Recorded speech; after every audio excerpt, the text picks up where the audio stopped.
Are you ready to become a better communicator? Some tips for positive communication today at Live on Purpose TV.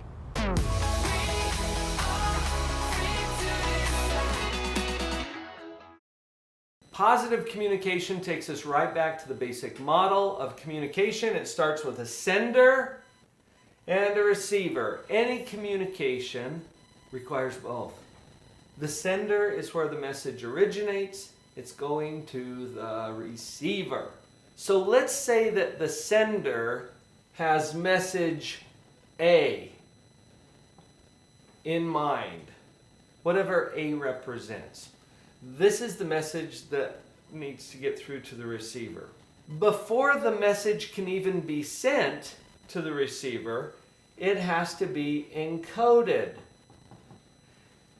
Encoding is the process by which A gets translated into some kind of a communicable code. Language is probably the most prevalent example. We're speaking English here today. That's a code. If it doesn't seem like a code, then it's probably your native language. Those who try to learn English, oh yeah, this is challenging. And if you speak a foreign language, you know what I'm talking about. Different codes are used for different things. Now, we're using language to communicate in this example. Now, the encoding puts it into the code, and then that gets transmitted across to the receiver.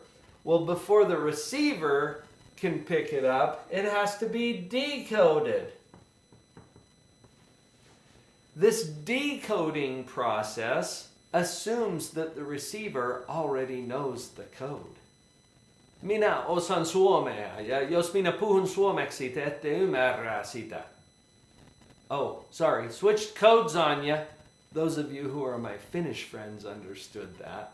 Finnish is another language, another code. If you didn't understand what I just said, it's because you don't have the decoder installed for Finnish. So you can see both the encoding and the decoding are important. Before it even gets to the receiver, the message has to travel through this big cloud in the middle, and I label this cloud noise. It could be physical noise like a jackhammer or a stereo blaring or someone talking in the room. It could be mental noise. You know, all of that noise that's going on in your head all the time. It's the thoughts that you're having while I'm trying to talk to you here. It's causing noise, which interferes with the signal getting across. It can also be history, or it can be background, or it can be experiences, or it can be gender, it can be culture, it can be any kind of thing that gets in the way of the signal actually getting clearly transmitted. So between the problems with the sender and the encoding and the noise in between and the decoding process over here on the receiver end, usually what happens is A becomes B, something totally different. Our goal in communication is to make sure that A equals A, not anything else. So I've got 5 tips for you to help with the positive communication in light of the model. First one has to do with your role as a receiver. Number 1, listen.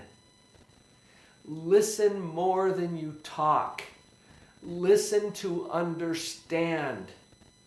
Listen and reflect back what you're hearing to make sure that there's some understanding in place. You listen, listen, listen. You've got 2 ears and 1 mouth.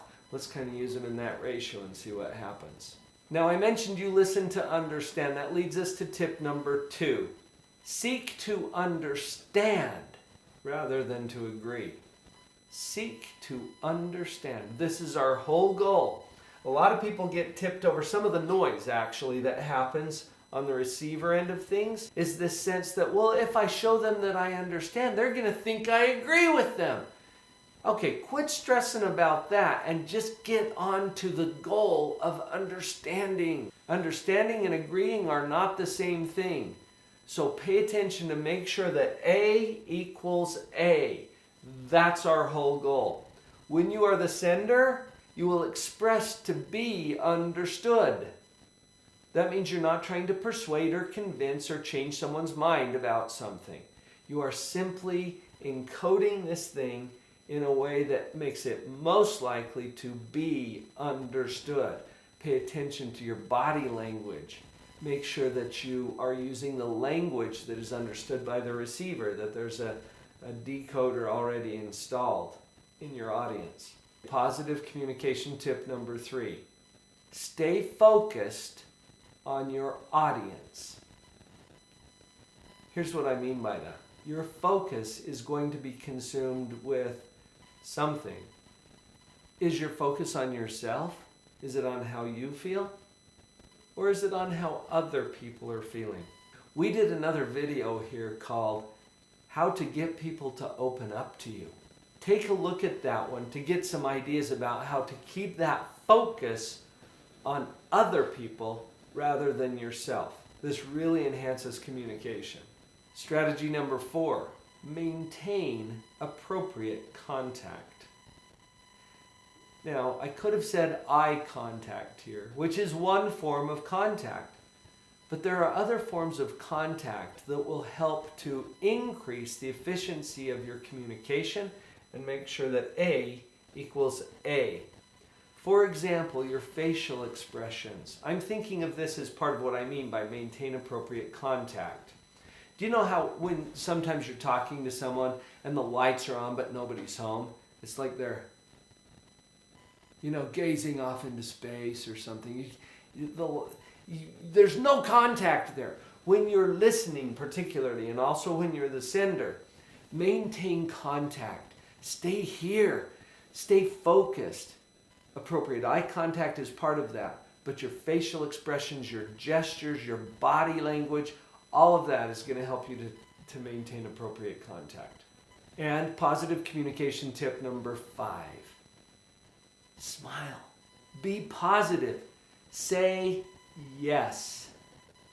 There's some magic in the word yes. Even if you don't agree or don't think you agree, to respond with yes means I'm listening, I'm connected to you. Get to yes. Keep it positive. Keep the smiles there. It creates an energy in the communication that actually makes it more likely that A will equal A. You've got this. When I see a new video that I really enjoy, I always want to share it with someone. Who would you like to share this video with?